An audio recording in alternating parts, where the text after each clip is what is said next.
Hey, this is the Silver Spook podcast. I am Silver Spook / Christian Miller, and I'm here with.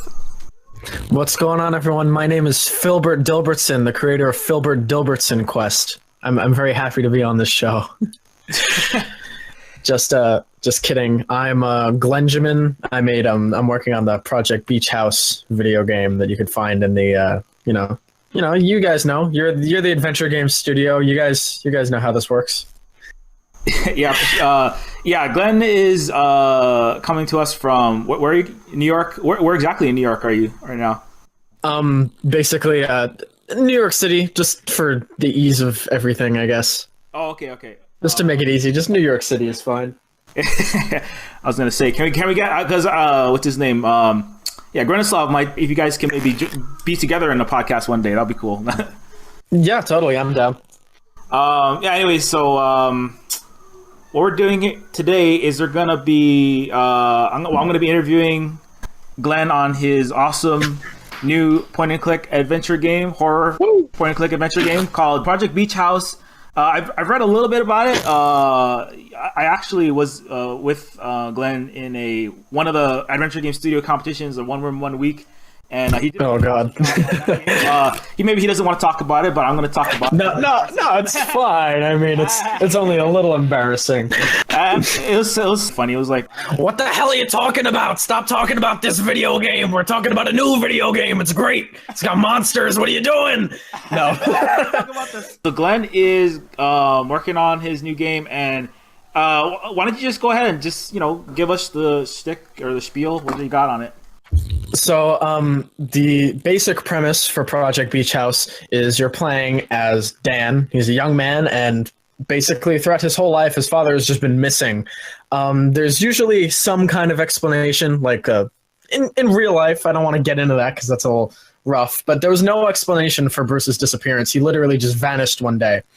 And the game starts out when Dan figures out that he's inherited Bruce's old beach house. Bruce actually disappeared again in a different, alternate timeline, I guess, kind of thing. And the government seized his house, and it says, hey, I guess his son is the current owner of this place because it was all paid off. So the game starts out when Dan and his girlfriend Sarah go to investigate this beach house. And when they get there, it's full of basically crazy shit. There's,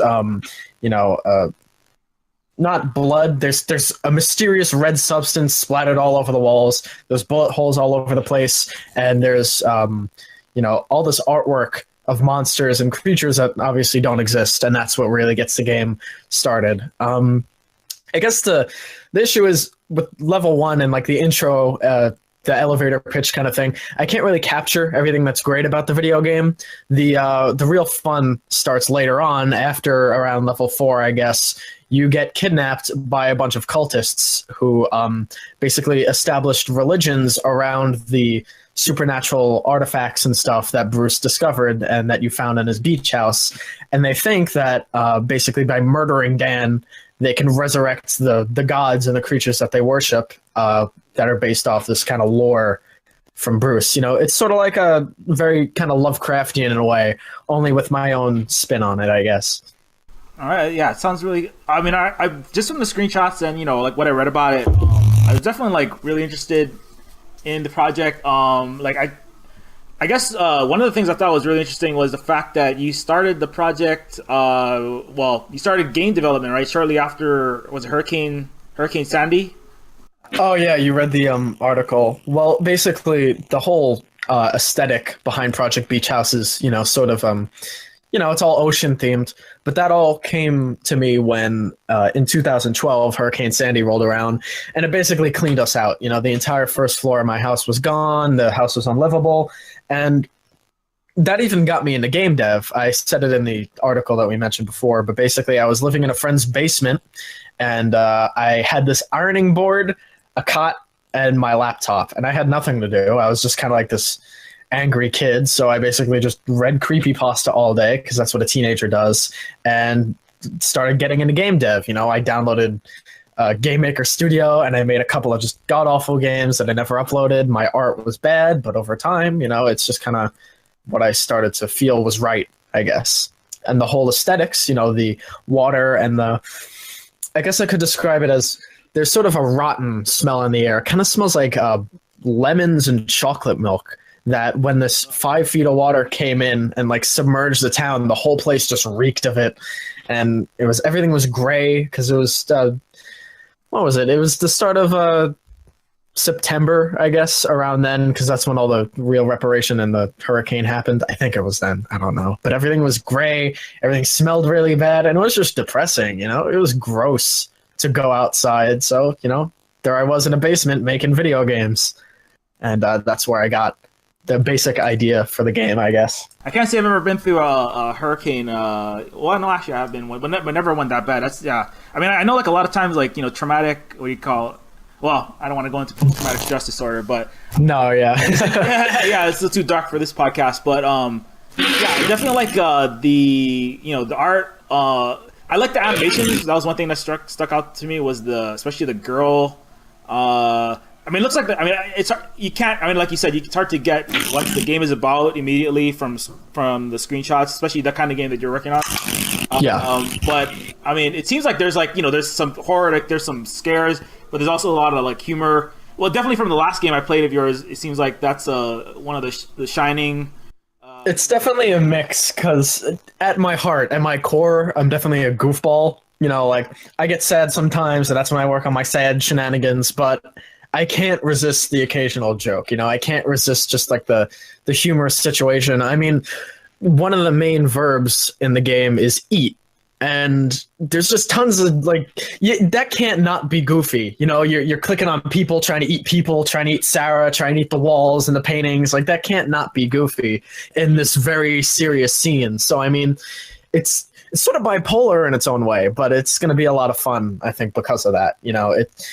The whole challenge with that is if I can make it, you'll have to know like this scene is goofy, this scene is super serious, this part is serious, and it has that little goofy splash in it. It's getting it right. It's a balance, I guess.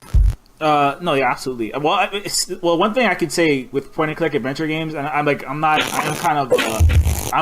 immigrant to point and click adventure kingdom. I played like platformers, shooters, FPS, RPG, basically everything except I played a couple of point-and-click adventure games over the course of a 20-year game-playing career and then game development.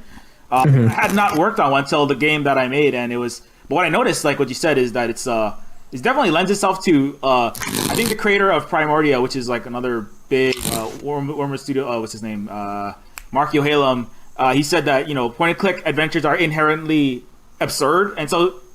Complain about what are we doing walking around putting cat mustaches on things and using the tape on the blow dryer to make a shotgun, and that's retarded, right? But then it's like but I mean they're inherently kind of silly, right? A lot of the games, like Monkey Island, Leisure Suit Larry, they're all comedy definitely suit for adventure games. It's like if you wanted to make a super serious game, maybe you should just write a book, because I think the main issue behind that is humor is like naturally exciting, like if you're, and it's a motivator, if you're going through these quests and you're, putting like a hairdryer together to make a shotgun, like it's funny and that keeps you going because you want to laugh a little more. You want to see what else happens through the story. But if things are serious, you need to balance, replace that humor with drama, I guess. Like if you don't actually put that little incentivizer to continue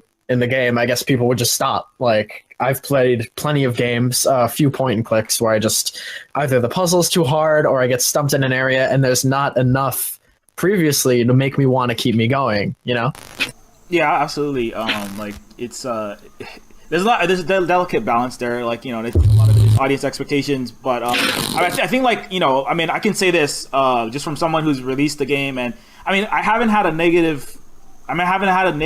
one negative feedback from someone who has actually walked and played it. And I can tell you, I did humor, and it's on one sense level, it's like uber campy. It's like it's almost like the Rocky Horror cross, like South Park, but science fictional.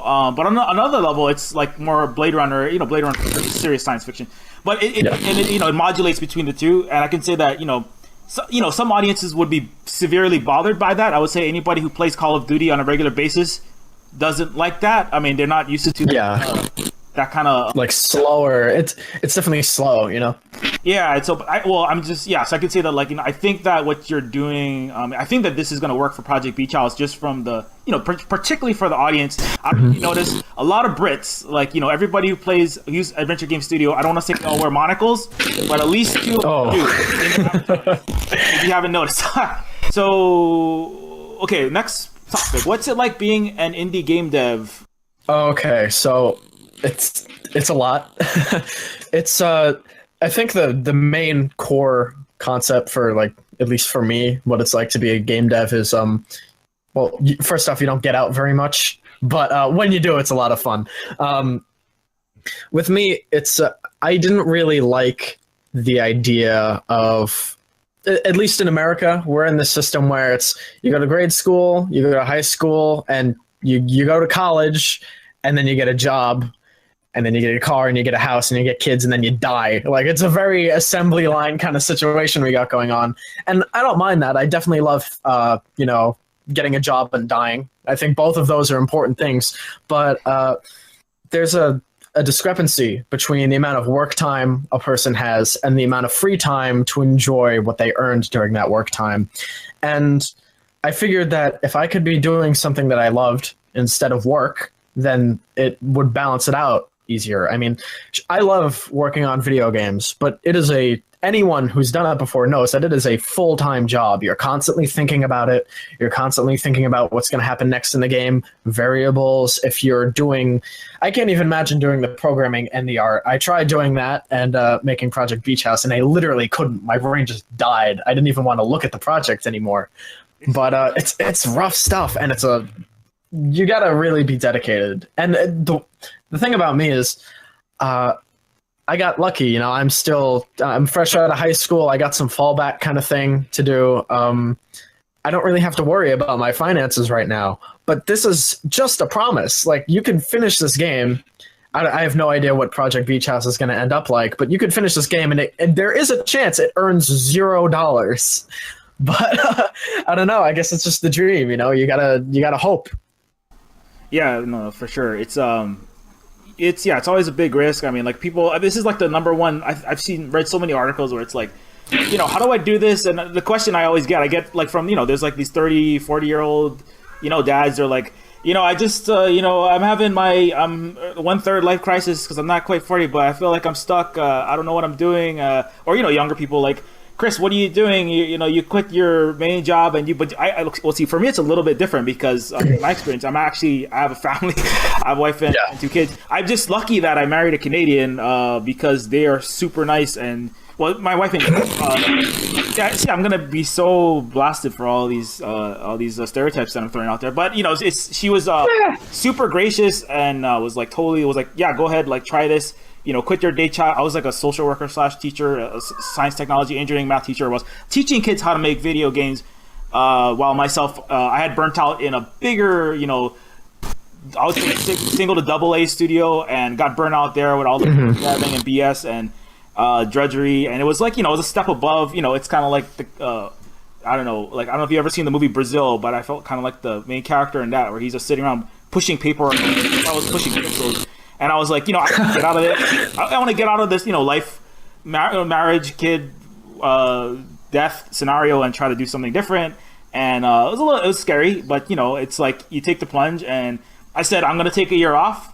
I made a deal with my family. I said, I'm going to live in your basement. I'm going to go back to how I was at 13 years old and live in your basement for a year and stuff my wife and kids in the closet. And it's fine because everybody there you go. Independent existence nowadays because of the economy. And I said, I'm going to take a year off and I'm going to do this. And then I'm going to push. This is not like I'm going to come here and stay here forever. This is a business proposition. And if this game sells, then I'm going to start a game company and then make $1 million and retire to Hawaii again because I live in Hawaii. I got to stop making that joke. It's my fallback joke, but I don't have any jokes. I'm not funny like you. So, thank you. Yeah, I'm not, well, I'm goofy, but I'm not good at coming up with jokes that aren't dad jokes. Anyways, but the point is that yeah, it's like it was a big risk. It's a huge risk. It's like scary. It's people said I was insane. My dad was like, "You're insane," because he's a boomer, and for boomers, it's like you work at one company for 30 years, and then you have a retirement, and then everything's hunky dory, and then you basically use power tools and chop trees down and buy your fifth car, and then you die, right? And it's like, dude, like that's not happening for me. I'm working 3 jobs, and it was a lot easier when economy was like an actual thing. Yeah, exactly. It's like, I could slave for 2, and I was like, I'm gonna be, where I was working at a job where I was dealing with, well, I don't want to talk about it, but basically, let's just say like I would be a zombie where I was like basically working, 12 hours a day, in a horrible situation with bosses that were like just breathing down my neck and threatening you with being fired, and the kids I was dealing with, really troubled youth, and it was good working with them. I was dealing with like teenagers who had dropped out of high school, or pregnant teens. I was basically trying to socialize, help kids get back on their feet, and it was like good. But yeah, I was like dealing with gangbangers who came to school and told me that they just punched their mom out, and helped me like with the police report. That's gonna be the next video game, Mom Puncher. Yeah, it's like it was just like it was like not Breaking Bad, but it's just darkness everywhere. Yeah, it's just not fun. Yeah, I can't have that for 20 years. I'm gonna be a husk, and I'm never gonna, I'm gonna be. It was too draining for me, but that's a deep story. I'm not gonna talk about. Basically, the point is that you have to make a choice. Like, are you gonna take the big risk and try the game dev thing? I mean, better to do it when you're young. So good job. I should have done what you did. Like, I think I'd like to make a disclaimer now. If you're someone important and you're thinking about quitting your job to make video games, please don't, because if everyone quits their job and makes video games, then not only are we no longer special, but we have a video game-based economy, which means that we don't have an economy. Stay in school, go to Walmart, and make a living. Do everything that we're not doing. We're actually horrible people. I eat garbage. Let's not. maybe not Walmart, but yeah, I don't know, yeah, for sure. But I mean, I think this doesn't have to be video games. It just has to be like, just try something. Do what you want to do. You only get one chance to do this. Might as well do what you enjoy. Yeah.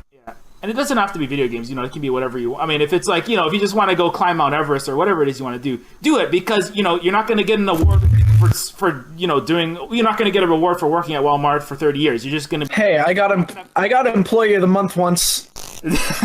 I got Employee of the Month once. I got an award. Ha. Yeah, exactly. Yeah, at least yeah. Anyway, so let's just jump forward a little bit so we can get this teamwork versus solo. So anyway, yeah. So I'm working, like I said, solo. Yeah, it's rough. I mean, I'm just a little bit. I'm not lucky, but I've been game deving for a long time, so I have a lot of. I've acquired a lot of the skills that are necessary. So it's not a huge burden for me to do the music and then do. One day I'm doing music, and then one day I'm putting on my my cap, and I get out my mustache, my French mustache, and I'm doing art. And then, I'm putting a Metallica t-shirt and throwing Cheeto grease and Mountain Dew everywhere, and I'm programming. And then, oh man, I'm so stereotyped. I'm gonna get banned from the internet now. But yeah, basically, don't worry about it. Yeah, I do everything. I'm beauty of editing, right? And then, anyway, so I do a lot of different things, but I've been working on these things for a long time. So I'm not saying the social isolation is the biggest thing for solo for me. But I mean, I don't know. How has it been like? Starting your own team. You got a little operation going, right? You want to talk about that? So at first, this was like an entirely solo project. Now, I never took into account that, you actually have some of the skills because you worked in the industry for a while. With me, I was just some weird lanky kid who walked out of the doors of his high school and was like, I'm gonna do it. But yeah, I had no skills. I was looking up game maker tutorials online, and I did get you start to pick up little bits and pieces as you go along. And with any artistic medium or a skill, you sort of develop your own way, what does it for you, basically. But there was a point where I got to Project Beach House, and my ideas were just too big, and I didn't have enough skill in Adventure Game Studio to make those ideas happen. And I didn't even consider the music until recently. But I was like, no, this isn't going to work anymore. So I finally, I swallowed that nice pride of mine, and I was like, all right, I need help. I need assistance, because this project was going to die probably if I didn't really put that aside and get some help. It's actually kind of funny. There was Our music guy is great. Devin Murata, he's a master. I literally can just tell him, hey, do this incredibly obtuse thing, and somehow he knows exactly what to do. Like, he showed me a track of one of our new songs, and I said, hey, can you make it heftier? Which literally means nothing, and somehow he made it happen. So basically, I was out doing a promotional event. I got a little Project Beach House table, and I set up the laptop, and I was showing it off. And it wasn't until about 10 minutes into all of the guests showing up that I realized that this was a career fair. This wasn't a place to show off my game. So I was the only person demoing there. And you had, like, keep in mind, you got little 19-year-old me. I'm not the most adult-looking dude on the planet. And we have adults coming up to me, giving me resumes and stuff like that. Like, and I'm looking down at these resumes and like, there's literally no way. I always tell them, wait, no, there's no way that I could pay you. Like, this is not an operation. We are not a company. I have no idea what you're expecting of me.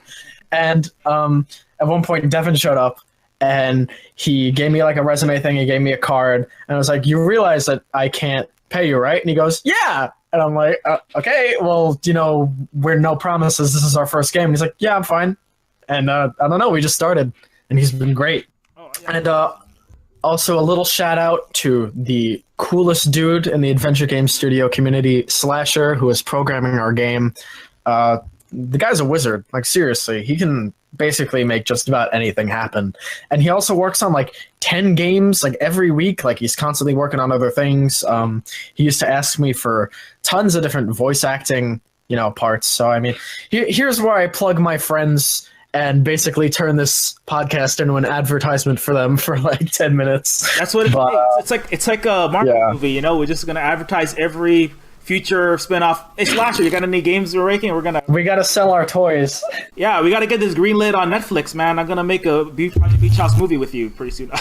Yeah, like that. No, it's totally like. Yeah, I mean, Slasher, I've actually worked a little bit. He's helped me get through stuff on Neofeed, I think. When I post in the, what do you call it, the help forums, like, that's one thing about the AGS community, they're all so almost like fanatically dedicated to their community. Yeah, definitely. It's almost scary, but it's... I mean, this engine's been around since like 2001, right? And they keep updating it, so you got a really nice community going on here. Yeah, so yeah, totally. Shout out generally speaking to the AGS. I mean, because if it wasn't for that, I mean, I was gonna go with Unity initially for Neofeed, but it was the amount of work, the amount of overhead you'd have to like basically build a sub engine. You have to build like the under the hood engine of an adventure game. It's way too obtuse. Yeah, it's just, but yeah, Unity is just way too broad to actually focus in on an engine unless you want to build an entire sub engine yourself, like you said. It's crazy. Yeah, so AGS is like the perfect, it's one of those, like, it's the perfect size for an indie, and it's a perfect, it's built so that you just, you just almost like drag and drop into the engine, and yeah, that's what surprised me the most about it. It's so streamlined, everything is very simple. They make it easy as possible. There's, so many engines just don't have certain interface options, like you could drag and drop characters, like you said. That's crazy. Like, I never expected an engine to do that before. You always have to program it into place, or you have to, just do an incredibly seemingly roundabout method to get certain images to move right. But no, AGS is like wonderful. Like, seriously. Yeah, totally. That was where I realized, well, with Unity, I was dealing with. I'll say that for another podcast. It'll be like the difficult Unity versus AGS. That's going to be one of the future podcasts. Depending on how much AGS community wants to kickstart that campaign and pay me to advertise. No, I'm not going to do that. Yeah, AGS all the way, man. Teamwork. So, I mean, like, one thing I was wondering is, like, like with the teamwork structure, like, how do you, like, I guess it's a little bit easier because it's difficult if you have more than one programmer, if you have more than one artist, or more than one writer. But so I couldn't even imagine. It's a little difficult. A lot of the problems that you face with being a solo dev are replaced with problems that you face, leading a team. Communication is always an issue because if you don't say everything exactly how you want it, things can get messed up. For example, me and Slasher message each other like a lot, and we have to always be very specific in, what exactly I want, how exactly something has to function. It needs to get into the most nitty gritty details. We end up drawing diagrams, variable trees, maps of the areas with if I draw a background and it's part of a bigger area, I always just map it out completely so there's no issues. And even then, sometimes things can get messed up because everybody thinks differently. There could be a lack of communication. With music, though, for at least me, music has been pretty easy. What I did was the game is heavily inspired by Silent Hill, right? And I think that Silent Hill fans would really love this game if they, gave it a shot.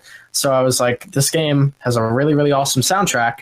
I just showed Devin the soundtrack, and he understood it. He even told me, he was like, hey, Glenn, we have the exact same samples that they used.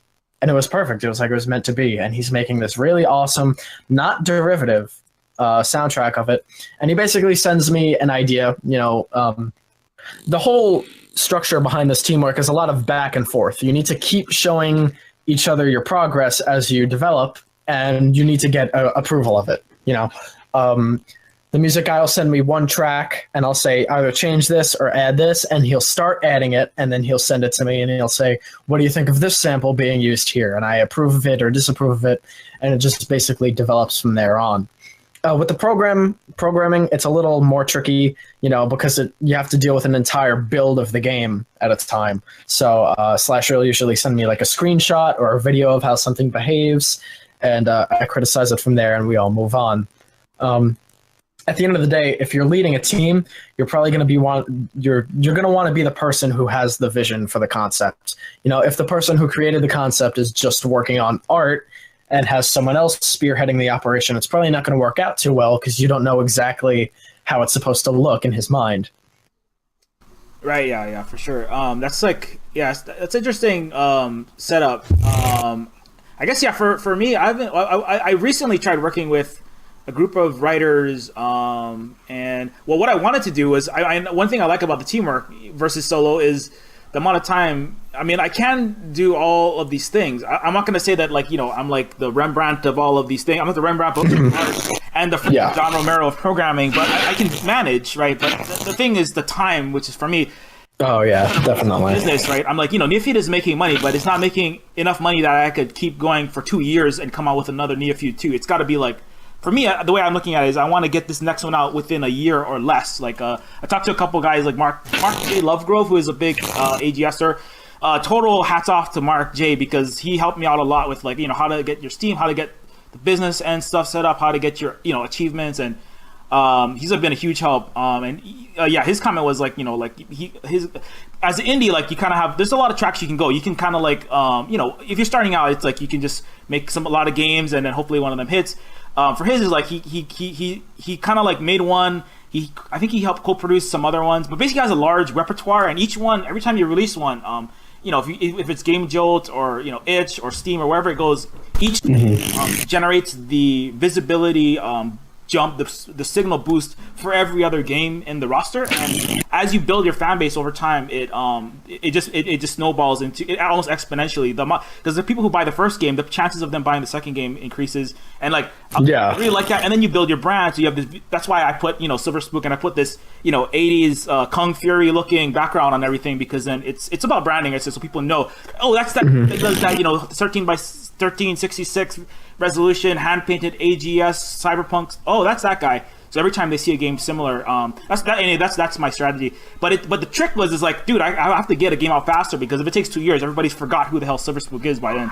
So. That's definitely a really interesting part for me, is even though a lot of the way that you operate, and communicate with the team is changing, it's a lot more relaxed and stuff. The promotion and stuff is almost identical to how you would on a larger scale company. You have to have icons, you have to have IPs, you have to have recognizable characters and stuff like that. It's all promotion because you want to steal in that fan base to buy your next game. Yeah, it definitely it's an art. It's this is having to be a polymath. This is the last skill that I learned. I should have got this one earlier. If I went to business school, I probably would just be be a stock trader for Goldman Sachs. So maybe not. But but it's important. Yeah. So when I was just starting out, I had before video games were even an idea to me. I went through a number of different programs in the city because there's a lot of philanthropists who, just plunge money into these to avoid taxes. But they're basically networks to teach kids, business and stuff like that. And I remember one of the programs I did is I had to spend a summer and we'd go in 9 to 5 every day to these classes. And the whole idea was to build an app, right? And let me tell you something. There's literally nothing worse than New York City app culture. It is just the worst because you have all these kids who went through business school and are running all these business ideas, but they don't have anything else. So I remember I got a pitch for an app that splits the bill. You know how like when you go to a restaurant with friends, you usually just pool money in willy-nilly until you have the amount because you're friends. You don't really care about paying the exact amount of money that you consumed, right? Their idea was that the app would split the bill so that you only pay for what you have. And I looked at them and I said, why don't I just look at the receipt? And they blank-faced me. You have all these people who have the business training and they know how to promote and they have that idea, but then the idea just sucks and it's nothing. And that's why I wanted to get away from that and start doing video games because there's a lot more heart in video games than any other tech field, I think. Personally, at least. Totally. Yeah, it's like, it's the intersection of tech and art for sure. It's, yeah, totally. Anyway, so I think like, let's see. Team Robert Solar. How about voice acting? You want to talk about? I understand. Well, I know you did voice acting for the game of which you don't want to speak, but I'm gonna. You forget about it. That's my shitty New York for you. There you go. What the hell are you talking about? They never say forget about in the video. They say it in all the Robert. I'm very upset. Yeah. But yeah, voice acting. It's terrible. Wait, I need to address something. Speaking of that, the New York accent is dying. We don't really have that old, sort of slightly Jewish edge to our accents anymore. It's just gone, That doesn't exist. The forget about it, it's not really a thing anymore. If you go to certain boroughs and you got like the old Italian families, you might find some of it, but that's gone. Rest in peace. That's kind of like a sign of our culture up here, but I don't know. You can work in a museum. You can be like the forget about it Robert De Niro guy standing in. There you go. I'll just stand in a glass tank and make like the Italian hand signs at people. In the Smithsonian. You're like, forget about it. Get out of here. Pay your fee. Get the hell out of here. I wish. That would probably be a pretty decent job. All right, back on topic. We went very far away. Yeah, voice acting though. Mm-hmm. So, voice acting was kind of my dipping my feet in the water of video gaming. I don't know if you heard about the game Destiny, right? Yeah, Destiny for sure. So basically, that's one of the games where the art was in the right place, but nothing else was. I mean, you had these really cool characters, and you had big names. Like Bill Nye was on the team. You had the short guy from Game of Thrones. Like a lot of good voice actors and big names, and they did nothing. Like these voice actors were, although qualified, they really didn't bring anything to the table with their voice acting. And there's this one blue dude, I forgot his name because I only played the game a little bit, but you could tell that this character is only cool because of the voice actor. He's moving all over the place. The way that he's speaking, the inflection in his voice, it just brought the character to life, and that interested me in a way. And I started getting into, a little bit of voice acting. And I mean, I was using a blue snowball mic that wasn't great. There was only one game that if I can remember, I actually finished voicing for, because it's a lot of work and it takes time. You have to re-record the lines. A lot of the time they want you to edit the audio, and also you're not getting paid. I mean, it's sort of like a labor of love kind of thing. And if you don't really love the character, or if you don't really like the just the general direction of the script, it kind of sucks. I mean, you weren't getting paid. What games was it that you're working on? Oh, just like AGS games, little whatever projects.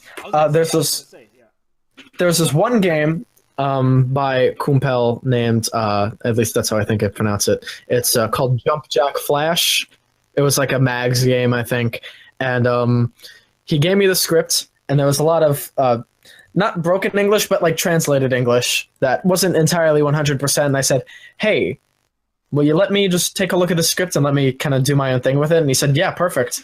And it was super long. It was like 4 pages. And I just kind of grinded out this script. And I really liked the character because I think the important thing about voice acting is you got to let the person be a person. You know, like when you're writing in the script and you're writing for other people's parts and stuff, you might not really get, you know, a direction that they could take it in, I guess. And if there's any tips that I want to give is definitely let your voice actors have a say in the script. And if they don't want to say in the script, they're dastardly liars and they're not having fun with their work. Yeah, definitely. Well, voice acting, like on the topic of, that's the one thing I actually had to take for Neophyte, and I was like, yeah, no, that's not happening. I'm not gonna voice. Like, you know, there's some, you know, what's the My Little Pony chick who does like 1,000 voices, and you know, I'm not doing that. Like I did for Neophyte, I did do the main two of the main characters because I was like, well, with Neophyte, it was a commercial game, and so I did actually pay voice actors, and some of them actually have contracted revenue shares, and because you know I didn't want to have, you know, I didn't want to be that, you know, money grubbing studio, even if it's an indie, but it's like, you know, where they just like, you know, farm out all the work but then expect, you know, themselves to take all the exactly. It's like if you don't think that game dev is, you know, worth time, worth people's you know, or worth any money, then why should you expect anyone else to give you any money? And that's what my feeling was. I'm going to pay everybody who works on this game. I mean, unless they're like, I'm Chris's friend or I'm Chris's wife. I have an indentured servant. It's called your spouse. Silver Spook. No, it's like, it's a big joke, but I'm going to get punched. No, I feel you. It's like, you know, it's like, well, you know, here, I need you, princess, and you know, she has voice training, so she's good. I have some friends who are voice theater actors who are like, I'm going to dedicate some time, but I was like, no, I want to give you money because, well, this is what I find with that is, I don't know, again, this is going to be individual to me, is that when you put it in, you know, contract form and you put a $ on it, it takes it to another level. Yeah, it loses a lot of the heart. Yeah, it's not like, oh, well, you know, maybe next Saturday while we're getting drunk and playing, you know, having pizza and playing some shitty game, maybe I'll drop in some time. And I had a problem with some of the voice actors at that point. I was like, you know what, I'm just going to pay everybody. That way it's like, you know, this is something you should take seriously. It's an art. It's not just like something we do to, you know, jerk off on the weekend. This is like for serious, you know, like, and anyway, that was my experience. And voice acting with those, you know, with those guys, that was like one of my favorite parts, because it's like you get to like deal with the actual character. I love storytelling. You know, Breaking Bad was a huge inspiration, and that is all about, you know, delving very good. Yeah. So it's like, you know, that was like one of my favorite parts. A lot of my friends, I have like the people that I have, I you know, I'm like a hermit, but the friends that I do have nowadays are mostly, a lot of them are the voice actors. Those people who are on I had a big like team broadcast, and they were all the voice actors. So I don't know, it's a weird thing where it's a really it's a really deep character. And I don't know, for me, friend building art nowadays, especially with the globalized nature of the planet, where everybody's I'm Skyping with people from Estonia and Poland, and then and, like, I mean, that's my team is from Estonia, UK, Canada, you know, New York, and Japan. I mean, the people that I'm working with. So, anyway, so yeah, it's really cool. But yeah, voice acting. I don't know. Are you gonna be like? You're professionally voice acting now, or are you still kind of? So I do. I did do like a little couple of side projects, and like even. It's not really voice acting, but if you're on camera, you still have to, you know, there are things that you have to do. You know, I do little side projects. I did like a little Let's Play channel for a while. I don't know if I'm going to get back into voice acting soon, but we'll have to see when Project Beach House comes out, because then I'll have that like 10 minutes of breathing, you know, like, I don't know if you did this with Neophyte and the sequel, the spiritual successor that's coming out.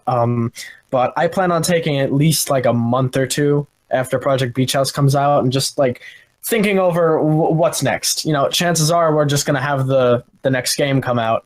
But I don't know. I might want to look into more voice acting. I'm one of those guys that's kind of like a jack of all trades. Like I basically know how to do a lot of stuff really badly. So that's basically where I'm going so far. We'll have to see, I guess. No, I don't. I mean, well, I can say this. You know, I mean, I had nowhere the level of skills that you had at the age that you are right now. When I was 19, I was what the hell was I doing? I don't even know. I think I was like getting around playing like MUDs. These are like basically World of Warcraft, where you just like read text descriptions of kobolds and goblins poking each other in the ass. And that was basically what I was. I was still dicking. Yeah, this is like back in the what? I don't know what year it was. This is the 80s or the 90s? No, 2099. So yeah, I mean, like basically the point is like, you know, I think you're on the right track, and like, you know, you gotta just. With me, it's like, Yeah. I wouldn't really be. I don't want to like toot my own horn about this kind of thing or anything, but I think I am kind of like a freak case in a way. Just because, you know, I'm from New York. There's tons of, like I said, the philanthropists who give us opportunity and let us learn. Like I learned so much in those few summer events than I did my entire high school career, and like how most kids will learn in an entire high school career. And also, I think a lot of people probably have this. I kind of have like this weird, you know, a lot of people they describe it sort of like a Asperger's kind of thing, where they have a weird fascination with the subject to the point where they could just do it for hours and not really change anything. You know, like there are times and days where I could just stare at the screen and draw backgrounds one after the other without even getting up to like eat or anything, you know. And I'm sure a lot of people are like that. It's kind of like a weird mental thing going on. And also there's this thing where, you know, mastering a craft and a skill, you know, they put us in school for a ridiculous amount of time. You know, some kids are in school for like 15 years, and then there's like pre-K and kindergarten, and it's an extremely long time. There are people who, probably not really prevalent around the West anymore, but, you know, like, for example, I saw a video of a man in Japan who took 10 years to learn how to master wood carving. And it's like, you could use that time anytime, you know. If it takes you 10 years to learn how to master wood carving when you're 10 versus when you're 60, that's still the 10 years that you learn how to master this skill. For me, at least, it's all about when you start. Like, I decided that, like, all right, this is what I want to do with it. My life, I'm going to spend as much time as I can on that. And I think that's why I'm still awful at it. Let's be real here. I'm still pretty bad, but I got a head start in a way, I guess. Yeah, I mean, I don't know. I think, I mean, this is my personal opinion. I mean, a lot of people will disagree. They'll say, Chris, what the hell are you talking about? You got to just go. Mm-hmm. What the hell are you talking about? What are you doing? What are you talking about? Just go to New York. I'm not buying your video games anymore. Yeah, go work for freaking EA or freaking Activision and give up already. That's what. Oh yeah. Like, when are you going to work for EA? Chris, what are you gonna? This is what they asked. Is it Chris? When are you gonna get a job? It's like, Chris, when are you gonna work for EA and like go back to EA with your tail between your legs? Yeah, go to Silicon Valley and make $2 trillion with Mark Zuckerberg. What's his name? I don't know. Zuckerberg. Zuckerberg, that guy. You know, I'm not on Facebook, but I have to use it. But you know, it's like it's totally like the thing where I feel like your creative energy for sure. You definitely have like the directorial spark. I feel like you know your vision, and I think like I that's one thing that I mean. This I'll tell you this. I don't play games that don't have like a unique like I don't want to say. You know, Alter or somebody who I like. You know, I love John Carpenter. I love freaking Ridley Scott when he was not executive producing huge bloated things. Hopefully, Blade Runner isn't screwed up. I love. It's gonna be screwed up. Don't get your hopes too high. Shit. But you know, like you know, Tarantino. I mean, I love things that like you know are artistic expressions of an individual. Right? It's like this is what exactly. I think. So you know, I don't want to play games, and I don't want a world in which the market is dominated by multi-planetary conglomerates that spew out, you know, the next military industrial complex pushing propaganda that has guns and freaking, you know, photorealistic, you know, boob explosions. And I just okay, no. We're gonna have to stop on that. Photorealistic boob explosions are extremely important to me. Any boob-related photorealism is important. Don't talk shit about that. All right, I take issue with that. No, well, indie games important, but that's I put draw the line at the boob explosion. No. Yeah. Anyways, you know, it's just the point is like you know, I think that you know the world needs more. This is why I'm podcasting you.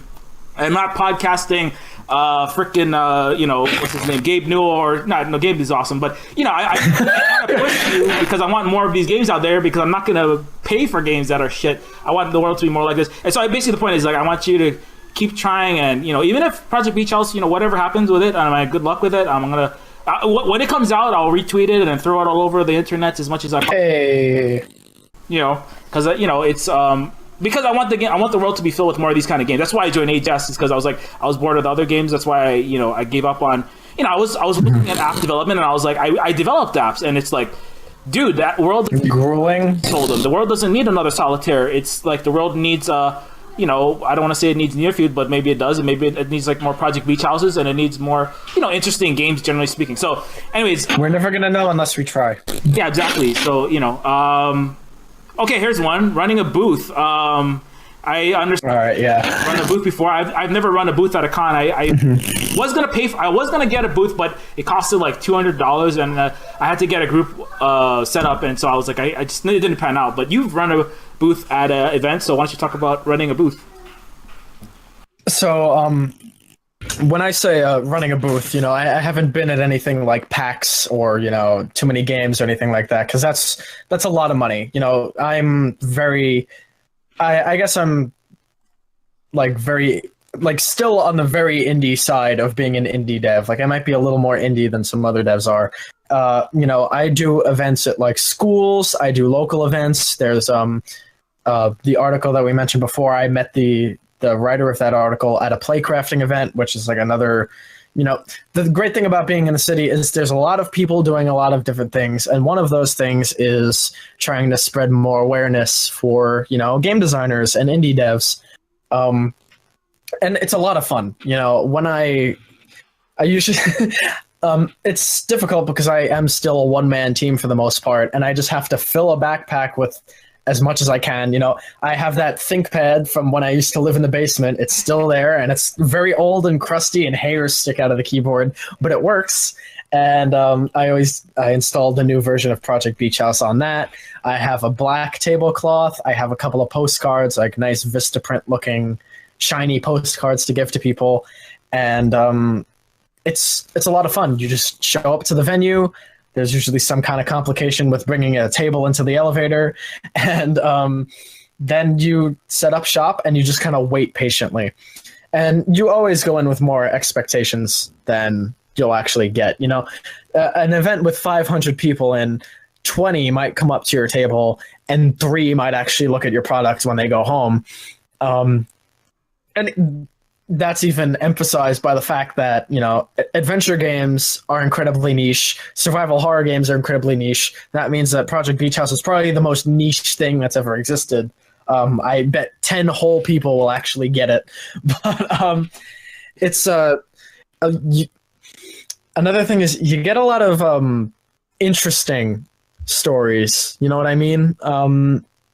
When you have an event that's basically free to join, you get to go there for free, and you get to play a lot of video games for free.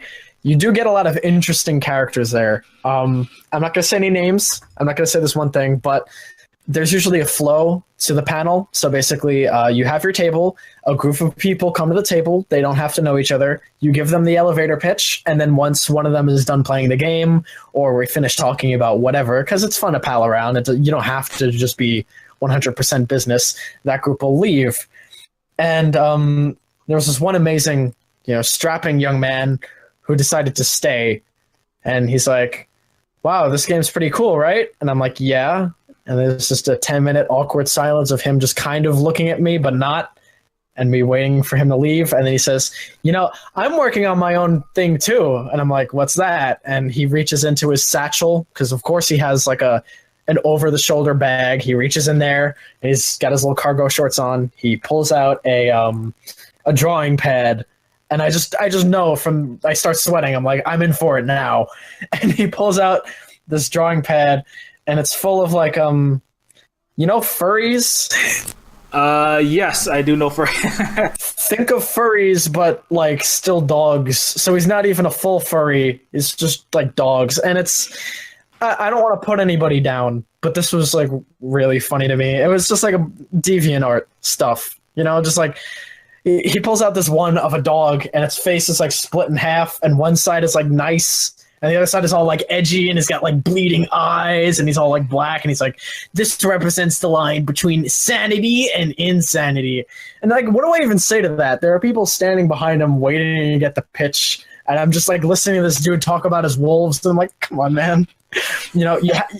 Basically what I'm trying to say with the story is you have to have like strong nerves to deal with this. I mean, if you're of a weaker will to not embarrass people, you might just burst out laughing occasionally at some of these events. And that's a horrible thing to say, but keep in mind, you do want these people to buy your game. You never know. Yeah. Don't throw a doggy, half doggy DVD. Yeah, hell yeah. As started for $3,000. Yeah, I'll do whatever. Hey, purple elephants, man. You got to do what you got to do. So I mean, if you're thinking about if you're a game dev and you're thinking about showing off your game, some things to keep in mind. You might just not find anything. If your local area isn't doing anything, try doing something yourself. Try getting a group of game devs together. You guys could definitely pool enough money together to like rent out a local place just to, play games. And there's definitely enough gamers in your area to be interested, unless you live in like the Alps and there's no one there. Also, you're going to need, like I mentioned before, that story, you're going to need some strong nerves. There's every now and then a person will come up to you and just start telling you stuff that you already know, like you're some kind of idiot. I remember one time someone was like, "Are you part of the NYC Union of Boston and Massachusetts?" And I'm like, "No, I never heard of it." And she's like, "You should really try it." And like being very condescending to this thing, like, lady, how many games have you made? Come on. Like, I mean, mine is 0 too, but at least I'm working on one. Yeah, but you got to have fun with it. You got to have nerves of steel, and you will have to put some kind of money into it. I mean, if your booth doesn't really look that great, people might not come over. That could be fixed with like a $5 tablecloth. And, go to Vistaprint. You could get postcards and stuff for like, very cheap. You get it for like 30 cents a piece. So, just get creative, do what you like, and there you go. Try to organize something in your area if there isn't something already. Yeah, for sure. Where I was, there was a lot more. Where I am now, it's harder. I mean, I'm not in the Alps, but basically, I live on a giant volcano that spews 10,000 degree lava everywhere. So people don't want to come down there. That's where I'm actually. Wow. I'm not actually joking. I'm not in like immediate danger of being incinerated by a pyroclasm, but I do live about 30 miles from the volcano that's erupting right now. So it's a place. It's a Wild West out here. I wouldn't know how to feel about that. I don't know if I'd be really into it or not into it. It's like, don't worry about that giant flaming, stream that's coming and burning the village down. Just play the video game. Just play it. Dude, you might have the most metal backyard out of anyone. I know, right? I can have Heavy Metal 2000. I'll make a little fan film using the lava. I actually went to see the lava yesterday. It's really awesome. A little serious here. It's actually Kilauea is the volcano that's erupting. It's spewing lava, and you can visit. It's on the Big Island of Hawaii. So this is the really big island with the volcanoes on it. So I'm actually not totally joking about that. But anyways, yeah. But it's awesome place. It's cool. I left the big city where there are a lot more booths. Not more booths. There are a lot more conventions. There's Comic Cons and there's all kind of big stuff. I was going to be in one of the Comic Con conventions, but it was like $300. It was $300 a table or something crazy. And my friends, yeah. But anyway, it's a good thing to try. I definitely want to try to start something where I am. There's definitely gamers here because I just walked into like Walmart the other day and there was like 10 guys, and each one of them was wearing like a different Battlestar Galactica character shirt on them. And they were, they're all walking in to pick, so I know that those guys are definitely going to play some D&Ds or something. They're doing something nerdy somewhere, There's always a market for it. Yeah. So, there's gamers everywhere. So, and yeah, especially nowadays, they say like, I forget the statistics, but it's definitely, there are more people that play games than almost any other medium. It makes more money than films and books for sure. So, yeah. All right. 3, 2, 1. All right. Thanks for listening. That's all the time we have on the Silver Spook podcast. I'm just kidding. We have time, as much space as YouTube and Google has. That's a lot. But it is almost time for me to go and get breakfast. So anyways, get all the furries that you can and make them come to your convention. And hell yeah. Degree lava and, do the most metal ass game convention you could possibly do. And don't be a video game dev unless you want to be a game dev, then being game dev, but also be a game dev. Yeah. Just absolutely. Anyways, I am Silver Spooks, Christian Miller. You can find me on Twitter at just Google Silver Spook and you can find everything. Neophyte is the game that is out now. It's $15 on itch.io. It's coming to Steam soon. I'm currently working on finalizing the Steam achievements, programming that today. It is already on Game Jolt also. And I'm working on Dysmaton, Dysmaton. You can Google. This is the awesome thing about really weird made up words. They're really easy to Google. Pro tip. Yeah, there you go. Yeah, is that it's always the first thing that comes up. So make your game something like, I don't know, Purple Furples or something like that. Yeah, try going to Project Beach House and just see if you get the game. Yeah. You don't. So anyway, I'll let you sign yourself out. Yeah, I'm Glenn. I have a Twitter, but I'm pretty sure I was throttled and shadow banned. It's at your boy Glenjamin. You'll put it in the description for me, right? Yeah. If you want to find Project Beach House, it's going to be difficult because the website and stuff is sort of disjointed. Gvodevo.org, Gvodevo.org. If you want to see like our pitch page, there'll be a press kit up there soon. We have our main updated page is the forum post in the Adventure Game Studio forum. And I don't know, that's it. That's all for me. All right. Let's come up with a really good joke. Let's think really hard. And I've got one. I've got one that'll entertain the masses. Get this. Are you ready for the greatest, most funny joke ever? Most interesting joke. Let's go. Yeah! Got him! I think I might have broke my microphone.